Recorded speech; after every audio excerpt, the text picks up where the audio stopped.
जब जापान ने ही इस टेक्नोलॉजी को खत्म कर दिया, वहां पर भी ईवीएम से चुनाव नहीं होता, तो सम्मानित साथियों, मैं आप लोगों से पूछना चाहता हूं कि आखिरकार इस टेक्नोलॉजी के थ्रू भारत में क्यों चुनाव हो रहा है। जम्मू कश्मीर से लेकर कन्याकुमारी तक आज यहाँ पर उसका समापन हो रहा है। अरे किसान तो खेत में मर रहा, हर किसान का लंबा फौज में मर रहा। 85% लोग इस भारत के कह रहे हैं कि ईवीएम मशीन से साफ सुथरा निष्पक्ष चुनाव नहीं होता, लेकिन भारत का चुनाव आयोग बहरा है, बहरा कि एजेंसियों की मिली भगत से ही जो है ये चुनाव कंडक्ट हुआ। चुनाव कराया गया 2014 का, 2014 से पहले 2009 का। ईवीएम में गड़बड़ी कराई गई, जानबूझ कर कराई गई।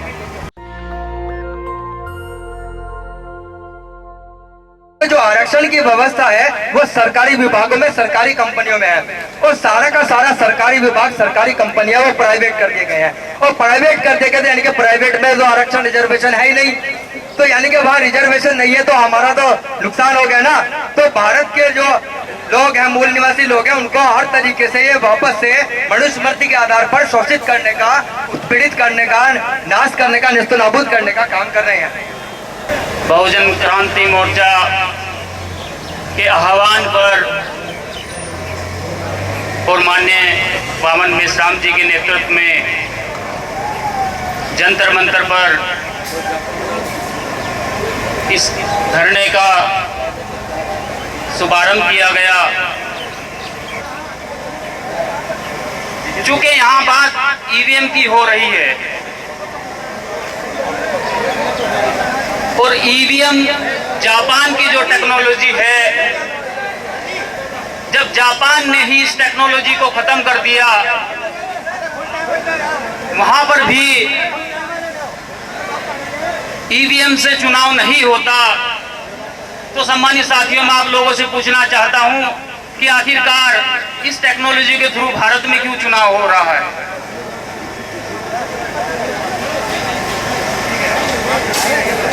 अमेरिका जैसे देश में या अन्य देशों में ईवीएम का विरोध होकर दूसरे तरह से चुनाव हो रहा है, लेकिन भारत को जो ईवीएम से चुनाव कराया जा रहा है, इसमें कहीं ना कहीं सम्मानित साथियों, आप लोगों को पता है, रिजल्ट आप लोगों के सामने हैं कि किस तरह से ईवीएम में धांधली चल रही है। आज देश की जो व्यवस्था है, प्रत्येक चुनाव ईवीएम के थ्रू कराकर देश की व्यवस्था को तोड़ मरोड़ कर आप लोगों के सामने पेश किया जा रहा है। ये सम्मानित साथियों, ईवीएम का ही परिणाम है कि हम लोग हर चुनाव या हर राजनीतिक पार्टियां जो चुनाव हारने का कारण बन रही है, वो सारा ईवीएम का ही परिणाम है। क्योंकि आप बुद्धिजीवी लोग हैं, आप भली प्रकार से सारी चीजों को समझते हैं, और हम हर तरह से ईवीएम का विरोध करके तन मन धन से आप लोगों के साथ हैं।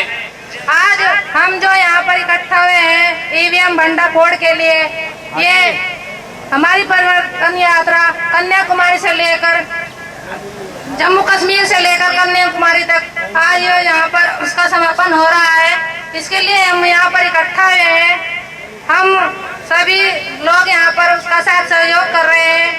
आज जो मैं यहाँ पर आपके सामने अपनी बात रख रही हूँ, वो सब माता रमाबाई और सावित्रीबाई फुले की देन है। अगर माता सावित्रीबाई फुले और माता रमाबाई हमारे लिए ये बलिदान नहीं देती, तो शायद आज मैं यहाँ पर अपनी बात नहीं रख सकती थी। ये सब अधिकार मुझे बाबा साहब और संविधान की वजह से मिला है।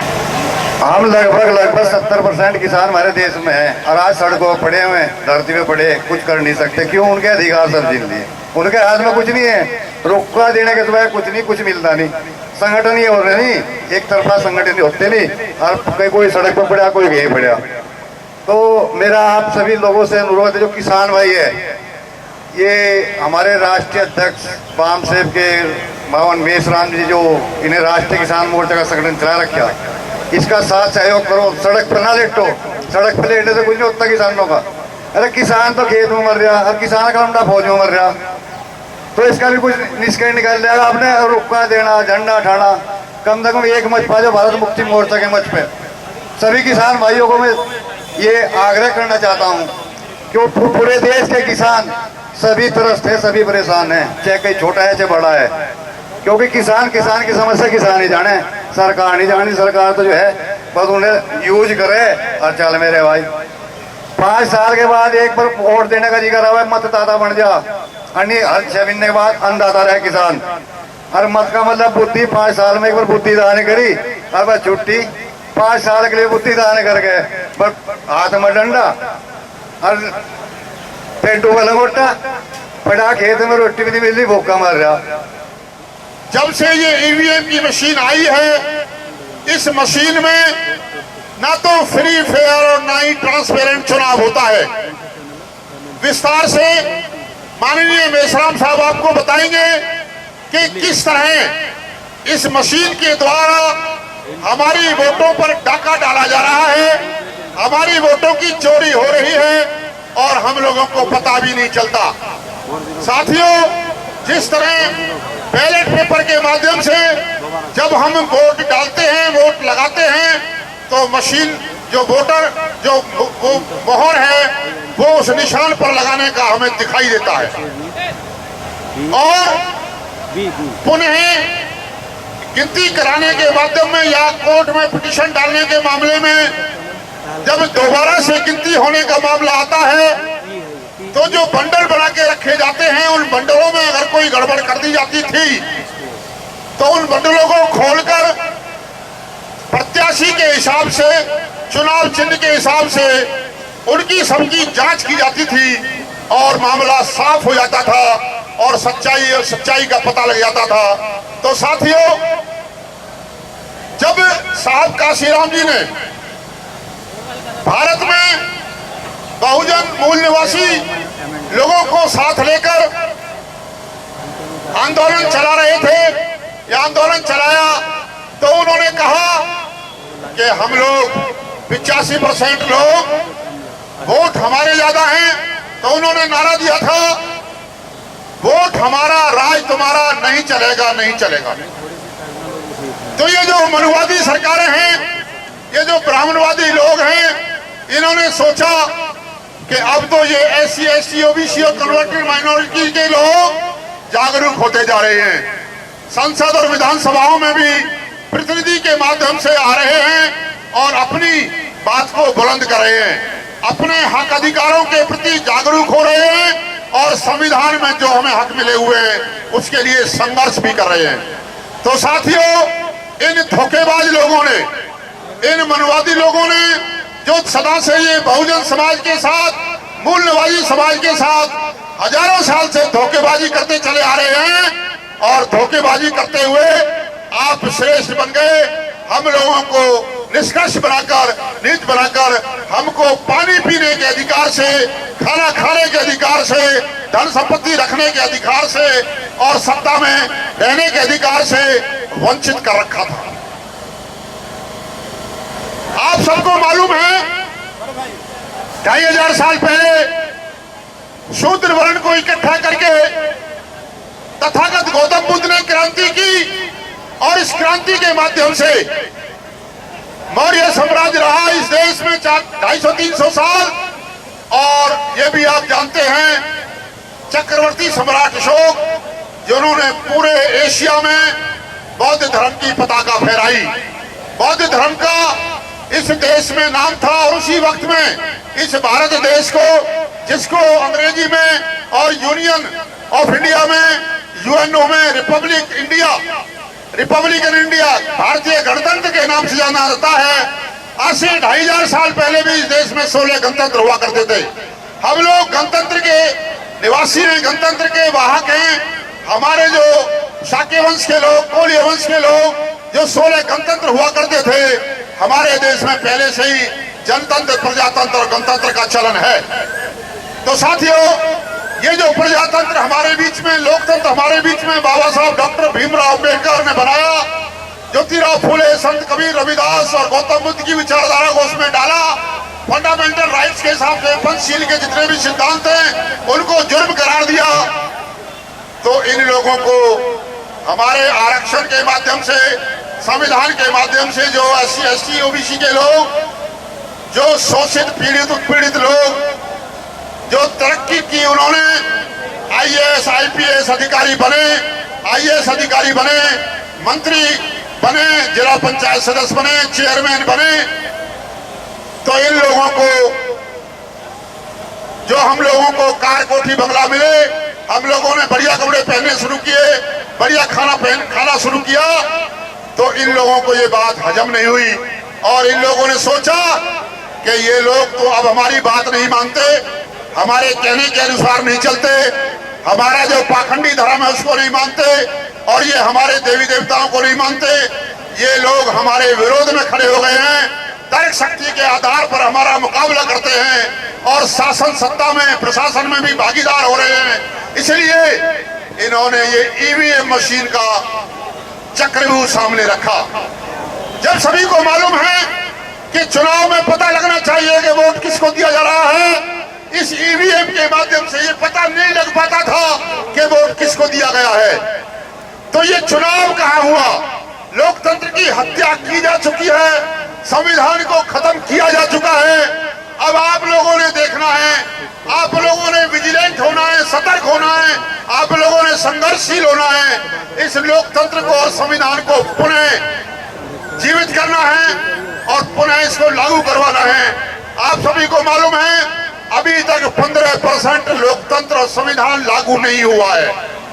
आरक्षण में LPG के माध्यम से, निजीकरण और प्राइवेटाइजेशन के माध्यम से शिक्षा का व्यवसायीकरण कर दिया, सरकारी महकमों को कौड़ियों के दाम बेचा जा रहा है और इस देश को खोखला किया जा रहा है। इस देश में समाजवाद को खत्म करके, क्योंकि आप सभी जानते हैं समाजवाद का मतलब होता है सभी लोगों को सत्ता में भागीदारी, सभी लोगों की आर्थिक उन्नति, सभी लोगों की सामाजिक उन्नति, सभी लोगों की शैक्षणिक उन्नति, सभी लोगों की सांस्कृतिक उन्नति और आपको सबको सामाजिक सम्मान।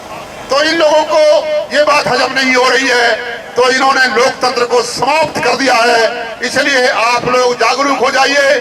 सारे भारत देश में माननीय मेश्राम साहब, विकास पटेल जी, मनोज जी और उनकी सारी टीम, उधर VL मातंग जी और पूरे भारत में जो वापसेफ के ऑफसेट विंग के माध्यम से ये जन जागरण का आंदोलन, ये राष्ट्रव्यापी जन आंदोलन, ये अब एक ही समाधान है।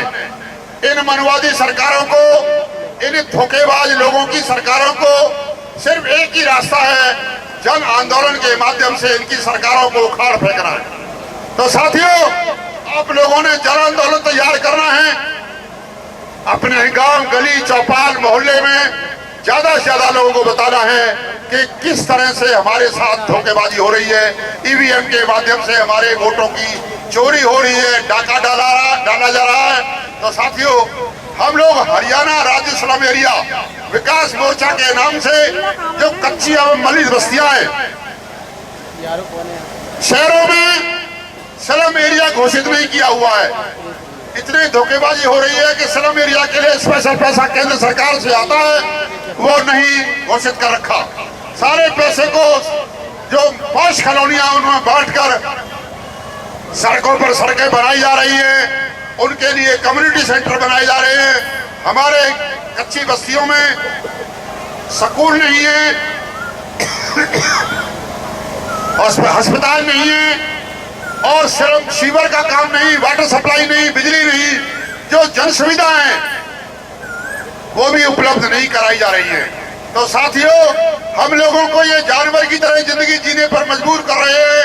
जैसे हजारों साल पहले हमें जानवरों की जिंदगी जीने को मजबूर कर रखा था, आज भी अभी 100 साल भी पूरे नहीं हुए संविधान को लागू हुए, इनको 100 साल भी हजम नहीं हो पा रहे हैं। तो साथियों, आपको पुनः में इस विचार के साथ कि EVM मशीन को का खात्मा करना है, इसको उखाड़ फेंकना है और इससे हमें चुनाव नहीं चाहिए, हमें बैलेट पेपर से चुनाव चाहिए, जिससे हमें पता लग सके कि हम लोगों ने वोट किसको दिया है। और हम लोग मतदाता नहीं है, जैसे हमारे एक साथी ने कहा, हम लोग मतदाता नहीं है, हम लोग मत प्रयोग करता है। हम लोग मत का प्रयोग करते हैं, मत का दान नहीं करते हैं। तो ये जो शब्द है मतदाता, ये भी गलत शब्द है, इसलिए इस शब्द का भी मैं विरोध करता हूँ इस मंच के माध्यम से। तो साथियों, आप सब हाथ उठाकर समर्थन करें कि ईवीएम मशीन हमें नहीं चाहिए। तो आप लोग जो हाथ खड़ा करके समर्थन करें कि ईवीएम मशीन से हमें चुनाव नहीं चाहिए, नहीं चाहिए, नहीं चाहिए। जब इस देश में हम लोग 85% है और 15% लोगों के साथ हमारा घोर युद्ध है, जो हमारे अधिकार छीन रहे, हमारे अधिकार जो संविधान हमें अधिकार बहाल कर रहा, लेकिन वो 15% लोग उस अधिकार को हमारे दबाव बैठे। आप लोगों की डिसाइड करना कि 15 कम होते हैं, 85 ज्यादा होते हैं। जब हमने 85% लोगों ने ये कह दिया कि ईवीएम मशीन साफ सुथरा निष्पक्ष चुनाव नहीं करती, तो चुनाव आयोग क्या बहरा है? 85% लोग इस भारत के कह रहे हैं कि ईवीएम मशीन से साफ सुथरा निष्पक्ष चुनाव नहीं होता, लेकिन भारत का चुनाव आयोग बहरा है, बहरा। 15% लोग ये कह रहे हैं कि चुनाव ईवीएम सही है, वो सुन रहा उनकी बात, लेकिन 85% लोगों की बात वो नहीं सुन रहा। इसका कारण क्या है? इसका कारण ये है, इस देश में मनुस्मृति लागू है। जो लोग दो मुट्ठी भर लोग हैं, उन्हें शाम को एबीपी न्यूज, आज तक और इंडिया टुडे पे दिखाया जाता है, लेकिन वामन मेश्राम साहब की रैलियों में लाख लाख लोग होते हैं, उन्हें काउंटर करने का काम मुट्ठी भर लोग करें। मीडिया से बिल्कुल बैकआउट करने का काम ये लोग करते हैं। हमारा इस सरकार से और दिल्ली में आने का हमारा ये केवल और केवल एक मकसद है कि ईवीएम मशीन से साफ सुथरा निष्पक्ष चुनाव नहीं होता। इसका हम विरोध करेंगे, जब तक हमारी जान में जान है हम विरोध करते रहेंगे। जो सरकार हमारे लोगों के दम पे बनती और हमारे लोगों के विरोध में काम करती है, हमें उन लोगों को इस यात्रा के माध्यम से मुंह तोड़ जवाब देना है और हमें उन्हें बताना है कि ये 21वीं सदी बहुजन की सदी है। हमें इस देश के असली शासक हम हैं, क्योंकि ये हम नहीं कहते, ये हमारा इतिहास कहता है कि इस देश के असली शासक इस देश के मूल निवासी हैं और इस देश के मूल निवासी SC ST OBC माइनॉरिटी के लोग हैं। मनुवादी लोग ईवीएम मशीन के माध्यम से वोट चोरी करके संसद में जा बैठे और संसद में बैठ के हमारे लोगों के खिलाफ कानून बनाकर हमारे लोगों की पिटाई कर रहे हैं। कहीं हमें मॉब लिंचिंग का मामला देखने को मिलता है, कहीं हमें बहन बेटियों के साथ कुछ गलत होता है वो देखने को मिलता है, कहीं हमें हमारे युवा जो भाई हैं उनके साथ मार पिटाई देखने को मिलती है। ये सारे काम हमारे लोगों के साथ ही क्यों होते हैं?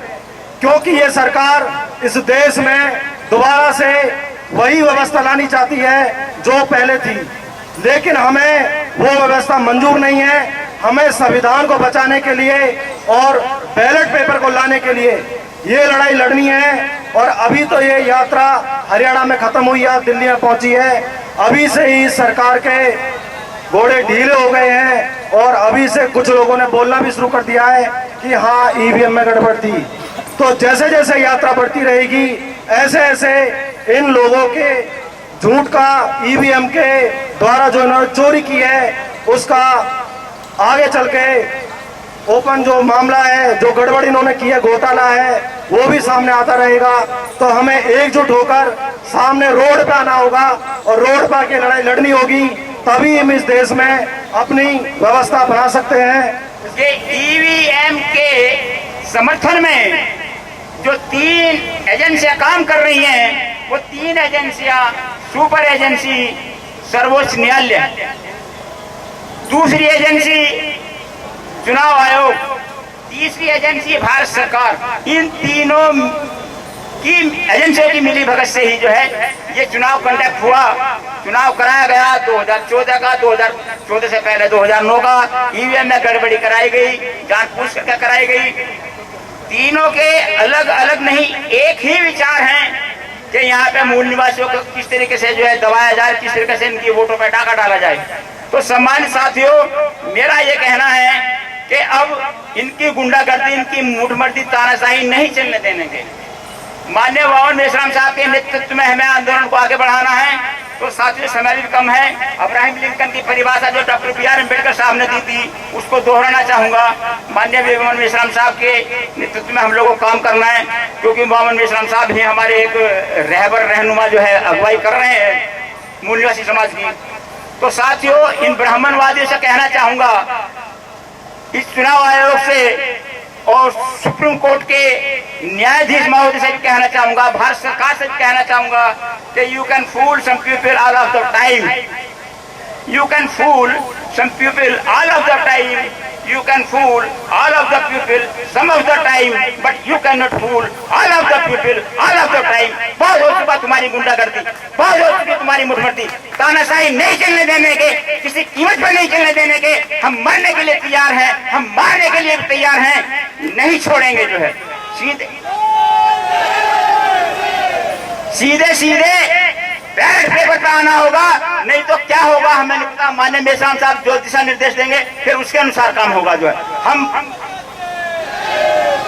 हम बैलेट पेपर से चुनाव चाहते हैं। पूरी दुनिया के अंदर जो बैलेट पेपर से चुनाव हो रहा है, ईवीएम से नहीं चुनाव हो रहा है जो है, तो बैलेट पेपर की जगह जो है हमारे पूर्वजों ने हमें बुलेट चलाना भी सिखा दिया है। साथियों LIO महोदय होगी, CID महोदय होगी, सुन लीजिए, बड़े धीरे से बोल रहा हूँ कि हम बुलेट चलाना भी हमारे पूर्वजों ने सिखाया है। माननीय काशीराम साहब ने, माननीय डॉक्टर B.R. अम्बेडकर साहब ने हमें कहा था अपने घर के जेवर बेच दो, जो जितना भी ज्वेलरी है बेच दो, हथियार खरीदो। तो साथियों समय आ गया है बदला लेने के लिए, जो मतलब जो है हर अपने बच्चों के लिए अधिकारों को सुरक्षित रखने के लिए समय आ गया है। तो साथियों बैलेट पेपर को हमें लाना होगा और ईवीएम को भगाना होगा। समय बहुत। तो बाबा साहब भीमराव अंबेडकर ने भी चुनाव लड़ा। इन मनुवादी लोगों ने बाबा साहब भीमराव अंबेडकर को चुनाव जिताने की बजाय उसको हरा दिया। इन्हें पता था यदि बाबा साहब भीमराव अंबेडकर चुनाव जीत कर संसद में पहुंचते हैं तो वहां पे जाकर बहुत कुछ परिवर्तन ला सकते हैं। और उसी के साथ साथ पंडित जवाहरलाल नेहरू जो यहाँ के सर्वप्रथम राष्ट्रपति प्रधानमंत्री बने, उन लोगों ने मनुवादी लोगों को 70% टिकट देकर 70% टिकट दे करके 70% ब्राह्मणों को संसद के अंदर भेजा। और जब संसद के अंदर में लोग गए तो उन लोगों के पास संपत्ति इकट्ठी हुई। उन लोगों ने अपनी सरकार की ज़मीन पे अपने उद्योग लगाए। उद्योग लगाने के साथ साथ ज़मीन सरकार की थी और पैसा भी सरकार का था। यहाँ की गवर्नमेंट ने क्या काम किया कि उन लोगों को 99 साल के लिए पट्टे पे लीज कर दी ज़मीन।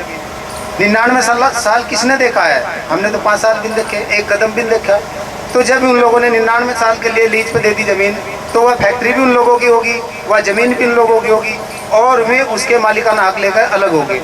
आज हमारा समाज लगातार गुलामी की तरफ जा रहा है और हमारे लोग जैसे तैसे उसी हाल में है जैसे पहले थे। अब शिक्षा का स्तर ले लीजिए। शिक्षा के स्तर में क्या हो रहा है कि हमारे बच्चे ज़्यादातर SC ST OBC plus minority के बच्चे जो गरीब लोग हैं, वे प्राइमरी स्कूल में जाते हैं और प्राइमरी स्कूल का जो स्तर है वो बहुत डाउन है। तो यहाँ की कांग्रेस सरकार ने क्या काम किया कि इनको मध्याह्न भोजन दिया जाएगा और भोजन के साथ साथ उनकी शिक्षा का हमने आहरण कर लिया। अब बच्चे हमारे पढ़ते नहीं, वहाँ पे हमारी प्लेट और चम्मच लेकर जाते हैं। मास्टर जो वहाँ पे पढ़ाते हैं वे क्या करते हैं, वे किचन में जाकर बैठ जाते हैं और किचन में क्या होता है कि कहीं ये ना हो कि इसमें छिपकली वगैरह ना बन जाए और बच्चा हमारा बीमार ना हो जाए। यदि बच्चा बीमार हो जाएगा तो उसकी सैलरी जाएगी। तो बच्चे हमारे वहाँ खाने की तरफ ध्यान है। शिक्षा के स्टेज को हमारे कम कर दिया गया है। बच्चा हमारा 1 से लेकर 8 तक फेल नहीं होता। पहले जब हम स्कूल में पढ़ते थे तो 1 से लेकर 5वीं तक की जो क्लास थी उसमें बोर्ड का पेपर होता था। उसकी योग्यता और उसकी एबिलिटी को हम चेक करते थे कि बच्चा कितना पढ़ता है कितना नहीं पढ़ता। अगर वो नहीं पढ़ता तो उसको फेल कर दिया जाता था। उसके बाद हमारी जो परीक्षा है वो 8वीं तक जाती थी। 8वीं भी बोर्ड का परीक्षा होती थी, तब हमारा बच्चा पास होता तो उसकी एबिलिटी हम चेक करते थे। अब क्या हो रहा कि हमारा बच्चा 1 से लेकर 8वीं तक स्कूल में जाए या मत जाए वो फेल ही नहीं होगा और जब वो 8वीं पास करके 9वीं में जाता है तो 0 हो जाता है। एक बच्चा हमारा जो CBSE बोर्ड में जाता है, एक बच्चा जो प्राइमरी स्कूल में जाता है, उनकी दोस्ती आपस में हो जाती है। उसका रीजन क्या निकलता है? जो सीबीएसई बोर्ड में डेली बच्चा जा रहा, एक प्राइवेट में जा रहा। अब सीबीएसई बोर्ड वाला बच्चा क्या कहता है कि जब यो मेरा भाई बिना स्कूल में जाए पास हो रहा, मैं क्यों पढ़ूं? सीबीएसई वाले ने पढ़ना बंद कर दिया, वो तो पढ़ ही नहीं रहा था। रिजल्ट क्या आया कि जो गवर्नमेंट स्कूल में बच्चा जा रहा तो वो 8वीं पास हुआ, जो सीबीएसई में जा रहा तो वो फेल हो गया। यानी कि शिक्षा पे हमारे कुठाराघात यानी कि डंका जा रहा है। इस तरीके से जब हमारी शिक्षा का स्तर डाउन हो जाएगा तो हमें सस्ते मजदूर यानी कि सस्ते मजदूर हमें तैयार किया जा रहा। और रही गवर्नमेंट की बात, अब काशीराम साहब ने एक नारा और दिया था, मैं शॉर्ट में बताना चाह रहा जी। काशीराम साहब ने एक नारा दिया था, वोट हमारी राज तुम्हारा नहीं चलेगा नहीं चलेगा। तो कांग्रेस की सरकार उस टाइम पर चलती थी भारत के अंदर। कांग्रेसियों ने सोचा कि और ब्राह्मणवादी सरकार ने सोचा कि यदि यह नारा काशीराम साहब का गांव दर गांव पहुंच गया तो यहाँ की पब्लिक जो है जागरूक हो जाएगी और इन्हें पता चल जाएगा कि काशीराम साहब ने नारा क्यों दिया है, वोट हमारा राज तुम्हारा। तो इन लोगों ने जहाँ पे ईवीएम मशीन जिससे आज चुनाव हो रहा, विदेशों में यह बैन लग गई।